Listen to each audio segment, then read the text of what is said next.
कार्य पुस्तिका पर्यावरण कक्षा 4 पाठ 14 लतिका की डायरी। पहला प्रश्न, यदि आप किसी मानचित्र में कोई जगह दिखाना चाहते हैं तो क्या उस जगह का नाम लिखना बेहतर है या संकेत देना, क्यों? तो उत्तर है, मानचित्र में संकेतों द्वारा किसी जगह को दर्शाना उचित होता है क्योंकि मानचित्र में जगह कम होता है। दूसरा प्रश्न, दिए गए स्थानों को मानचित्र में दर्शाने के लिए ज्यादातर किन चिन्हों रंग का उपयोग होता है? चिन्ह बनाइए। तो पर्वत ऐसे बने होते हैं, इसको भूरे रंग से, भूरा या ब्राउन रंग से दर्शाते हैं। नदी इस तरह से बना होता है, इसको नीले रंग से दर्शाते हैं, ब्लू। अस्पताल इस तरह का चिन्ह होगा, लाल या रेड कलर से दर्शाते हैं। जंगल इसको हरा या ग्रीन कलर से दर्शाते हैं। रेल मार्ग काली कटी लाइन इस तरह से इसको दर्शाते हैं। नक्शे की उत्तर दिशा इस तरह से चित्र बनाकर इसको लाल या रेड कलर से दर्शाते हैं। पर्वत इसको भूरे रंग से या ब्राउन कलर से। पानी नीला रंग से। आइलैंड भूरा या हरा रंग से। वनस्पति हरा रंग से। अगला प्रश्न, नीचे एक नक्शे में एक क्षेत्र को दर्शाया गया है। नक्शे में तीर 2 से किसको दिखाया गया है? तो ये नक्शा है और ये इसका तीर 2 है, इससे झील को दर्शाया गया है, तो इस पर सही का निशान लगा देंगे। अगला प्रश्न, नक्शा बनाते समय कौन सी बात का ध्यान रखना चाहिए? दिशा, चिन्ह, मानक, उपरोक्त सभी। तो इसमें दिशा, चिन्ह, मानक सभी का ध्यान रखना चाहिए, तो इसका ये उत्तर सही हो जाएगा। अगला प्रश्न, मानचित्र की सहायता से हम क्या क्या पता लगा सकते हैं? उत्तर है, पर्वत, अस्पताल, रेल मार्ग, आइलैंड, नदी, जंगल, पानी, वनस्पति आदि का पता हम मानचित्र की सहायता से लगा सकते हैं। अगला प्रश्न, मैं और मेरे दोस्त आगरा घूमने गए हैं तो नक्शा हमारे लिए कैसे उपयोगी होगा? उत्तर लिखेंगे, अगर आपके पास नक्शा है तब आप बगैर रास्ता भूले गंतव्य स्थान तक पहुंच जाएंगे। अगला प्रश्न, पैमाना से आप क्या समझते हैं? उत्तर है, पैमाना दूरी मापने के काम आता है जो मानचित्र को बनाने के काम आता है। अगला प्रश्न, पैमाना वास्तविक माप से छोटा होता है, कारण बताइए। उत्तर है, पैमाना वास्तविक माप को छोटी माप में बदलने के काम आता है, इसलिए पैमाना वास्तविक माप से छोटा होता है। अगला प्रश्न, डूंगरपुर और रामपुर दोनों के बीच की दूरी 10 किलोमीटर है।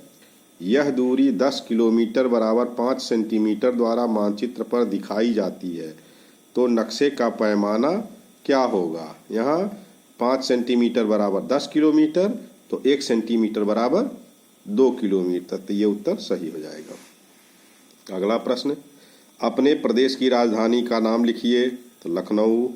यह शहर किस नदी के किनारे स्थित है? गोमती। लखनऊ के प्रसिद्ध रेलवे स्टेशन का नाम लिखिए। चारबाग। इस शहर की 3 ऐतिहासिक इमारतों के चित्रों के नीचे नाम लिखिए। ये इमारतें हैं, इसमें लिखना ये है रूमी दरवाज़ा, यहाँ लिख देंगे। बड़ा इमाम बाड़ा और ये है रेजिडेंसी। अगला प्रश्न, आप लखनऊ के कौन कौन से व्यवसायों के बारे में जानते हैं? लिखिए। उत्तर है, चिकन कारीगरी, लखनवी जरदोजी, फलों की खेती, चीनी उद्योग आदि। अगला प्रश्न, लखनऊ को नवाबों का शहर कहा जाता है, क्यों? उत्तर है, अधिकतर बड़ी ऐतिहासिक इमारतें जैसे रेजिडेंसी, रूमी दरवाज़ा, छोटा इमाम बाड़ा, बड़ा इमाम बाड़ा आदि अवध के नवाबों द्वारा बनवाया गया था, इसलिए लखनऊ को नवाबों का शहर कहा जाता है। अगला प्रश्न, उत्तर प्रदेश का उच्च न्यायालय कहाँ स्थित है? तो यह इलाहाबाद में स्थित है। इसे अब प्रयागराज से के नाम से जानते हैं। अगला प्रश्न, हर वर्ष माघ माह में आयोजित होने वाले मेले के बारे में लिखिए। तो प्रयागराज में हर वर्ष माघ मेला तथा प्रत्येक 6 वर्ष पर अर्धकुंभ मेला तथा प्रत्येक 12 वर्ष पर महाकुंभ का मेला लगता है, जिसमें विश्व के श्रद्धालु आते हैं। अगला प्रश्न, जवाहर नक्षत्रशाला किसके लिए प्रसिद्ध है? उत्तर है, जवाहर नक्षत्रशाला से आसमान में तारों की स्थिति को देख सकते हैं। अगला प्रश्न, कानपुर शहर किस नदी के किनारे स्थित है? उत्तर है, गंगा नदी। कानपुर के प्रसिद्ध रेलवे स्टेशन का नाम लिखिए। उत्तर है, कानपुर सेंट्रल। कानपुर को औद्योगिक नगरी क्यों कहा जाता है? उत्तर है, यहाँ बहुत से औद्योगिक कारखाने हैं। अगला प्रश्न, कानपुर के 2 प्रमुख शिक्षण संस्थानों के नाम लिखिए। उत्तर है, चंद्रशेखर आजाद कृषि विश्वविद्यालय तथा IIT कानपुर। अगला प्रश्न, गोरखपुर किस नदी के किनारे स्थित है? उत्तर है, राप्ती नदी। अगला प्रश्न, गोरखपुर के दर्शनीय स्थलों के नाम लिखिए। उत्तर है, गोरखनाथ मंदिर, गीता प्रेस परिसर, आरोग्य मंदिर, रामगढ़ ताल तथा गीता वाटिका आदि। अगला प्रश्न, गोरखपुर के प्रमुख उद्योगों के नाम लिखिए। उत्तर है, कृषि, उर्वरक, आटा, खाद्य तेल, ब्रेड, बेकरी आदि। अगला प्रश्न, देश का सबसे लंबा रेलवे प्लेटफार्म कहाँ स्थित है? कानपुर, लखनऊ, गोरखपुर, आगरा। सही उत्तर है, गोरखपुर। अगला प्रश्न, बनारस का प्राचीन नाम क्या था? इस नगर को किन किन नामों से जानते हैं?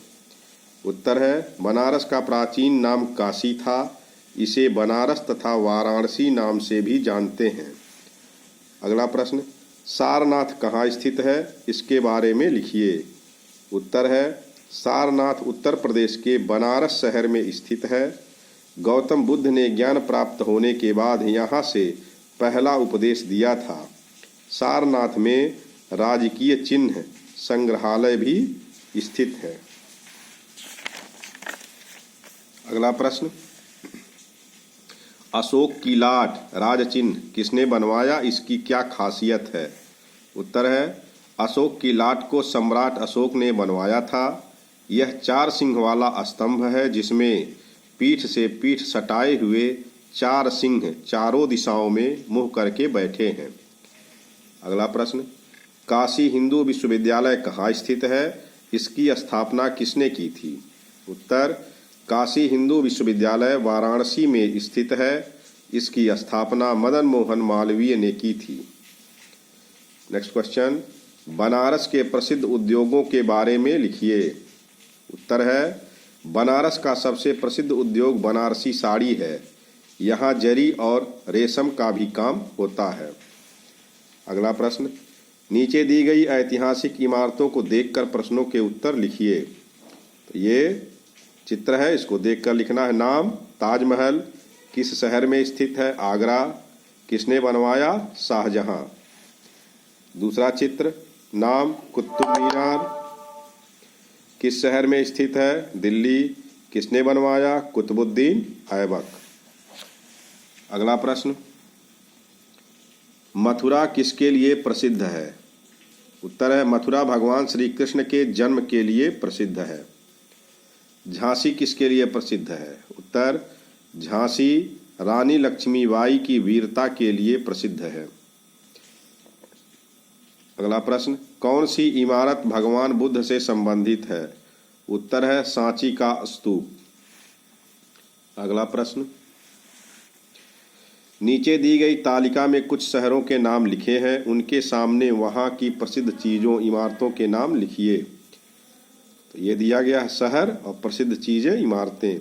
लखनऊ, इसको नवाबों का शहर कहते हैं और चिकन कारीगरी के लिए प्रसिद्ध है। आगरा पेठा तथा ताजमहल के लिए प्रसिद्ध है। मथुरा पेड़ा तथा कृष्ण जन्म स्थली, गोवर्धन पर्वत आदि के लिए प्रसिद्ध है। कानपुर चमड़ा उद्योग, तथा राधा कृष्ण मंदिर के लिए प्रसिद्ध है। झांसी, झांसी का किला राजकीय संग्रहालय के लिए प्रसिद्ध है। गोरखपुर सबसे बड़ा रेलवे स्टेशन या प्लेटफार्म तथा गोरखनाथ मंदिर के लिए प्रसिद्ध है। अगला प्रश्न है, स्वयं द्वारा की गई किसी यात्रा का वर्णन अपने शब्दों में लिखिए। तो इसको आप लोग अपने हिसाब से लिख लेंगे। अगर कोई यात्रा किया है तो उसके बारे में 2-3 लाइन लिखना है। अगला प्रश्न, निम्नलिखित बोलियां व भाषाएं किन जगहों पर बोली जाती हैं, पता करिए और लिखिए। तो यहाँ लिखा भाषा और बोले जाने वाले क्षेत्र या जिले। तो ब्रज क्षेत्र में जैसे आगरा, मथुरा, मैनपुरी, फिरोजाबाद, एटा। अवधी, अवध क्षेत्र लखनऊ, कानपुर। बुंदेली, बुंदेलखंड, झांसी, ललितपुर आदि। कुमाऊनी, कुमाऊं, गढ़वाल, ये उत्तराखंड के जिले हैं आदि। भोजपुरी बिहार तथा पूर्वी उत्तर प्रदेश, इन सब जगहों पर यह भाषा बोली जाती है। अगर वीडियो पसंद आया है तो इसको लाइक, सब्सक्राइब और शेयर जरूर करें। धन्यवाद।